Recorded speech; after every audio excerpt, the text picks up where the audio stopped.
Okay, hello YouTube. So, this is just going to be a really fast update about the stuff that's been going on with my heart. I don't really have any updates right now about the sleep apnea. So, I will be seeing my sleep doctor again in May. Hopefully, she will do some more tests um, and not just yawn at me. So, when I do that, obviously, I will give you an update then. But for now, I'm just going to tell you just basically what's been going on. So, yeah, buckle up. Okay, so basically, my heart has just been up and down since I've had my daughter. I ended up getting iron infusions after she was born, and I really, really think that had something to do with it. Obviously, I pushed a fucking child out of my body. I am so sorry for the beeping. That would be the baby monitor dying.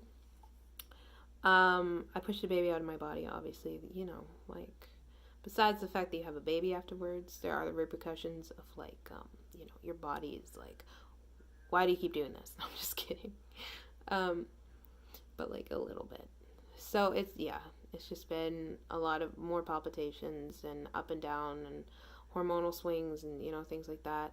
At night, what I've been experiencing is just my heart racing a lot, and I know some of that can be anxiety. Like, I have all of it, okay? I have the sleep apnea, I have the heart rhythm thing, I have the anxiety. It's all kind of in there, but I've just been waking up several times a night with my heart just banging out of my chest. And I've, been wearing a Fitbit when it happens, and it gets up to like 120 sometimes.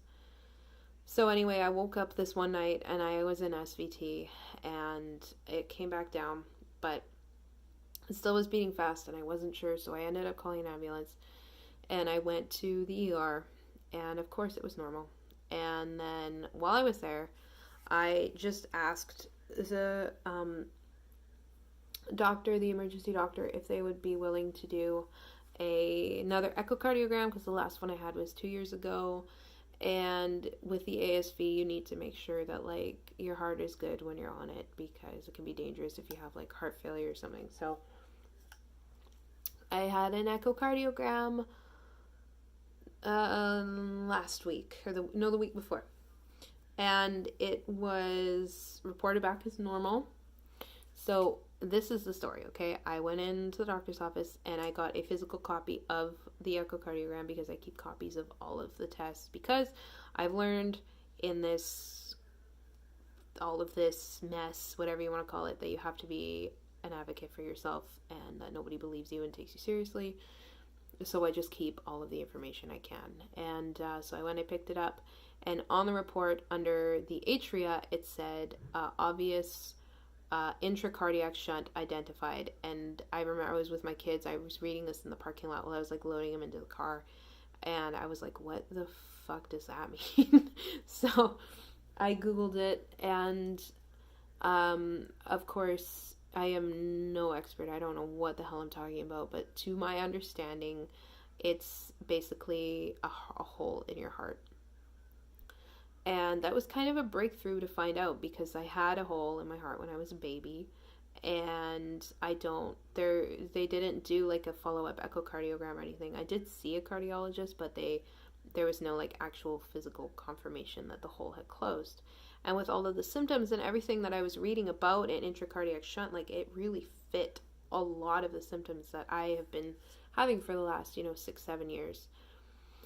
So I was not excited, but I was hopeful. I was hopeful that I was going to see the electrophysiologist in the next few days. He's the one that I'm seeing for the SVT and the heart arrhythmias and things. And so I was going to bring him the echo and ask him what he thought about it. Sorry, it's my TV doing things. And so for those couple of days, I was like, wow, I wonder what this means. Like, can they fix it? I mean, obviously, that's kind of a big deal, like, to have all of this testing done and everything is like, oh, there's nothing wrong, everything is perfectly healthy. It's like, well, it's not that you want there to be something wrong, but it was like, maybe this is an answer. And so we drove all the way out there, and I mentioned it to him, and he was like, huh, that's weird.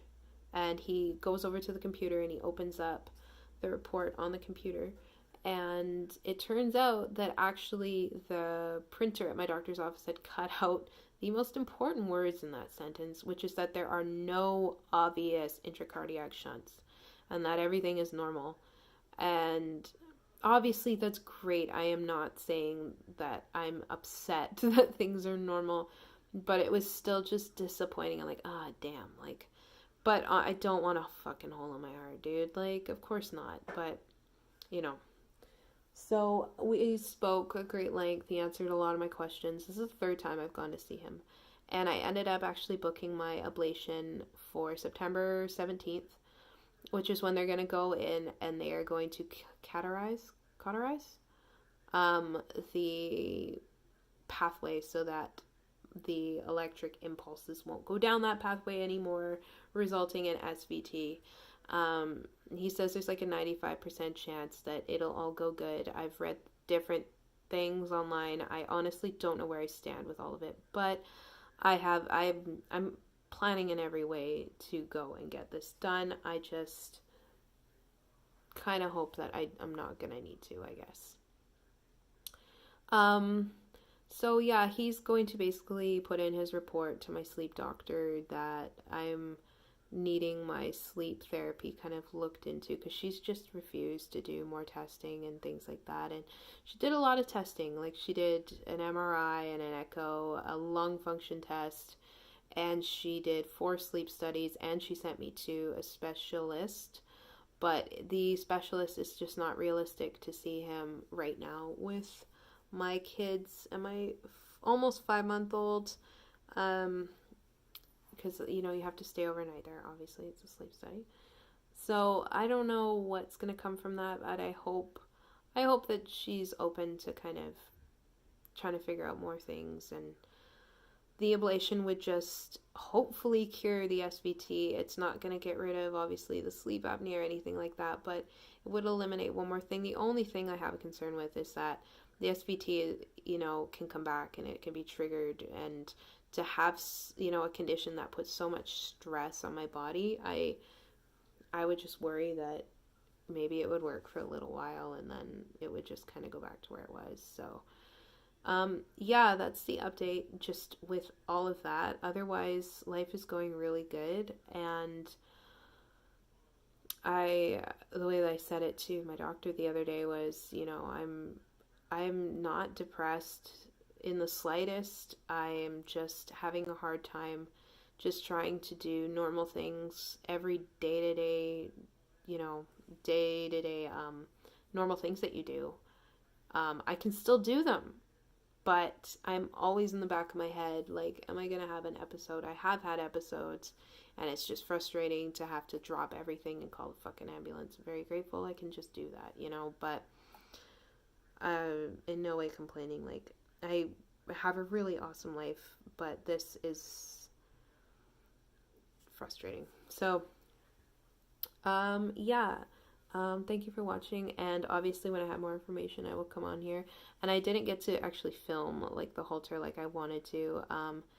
It ended up being a really shitty experience. I've done so many you know, the sticker things that they put on you. I've done so many ECGs and halters, and the last 2 that I did when I was, you know, in the ambulance and for the SVT, and then when I did the halter, like, burned my fucking skin off. Like, I don't know why. It just, my skin isn't sensitive to anything. I'm not allergic to anything. It was very, very strange. But anyway, we're just gonna keep going day by day. So thank you for watching, and I'll talk to you guys soon. Bye.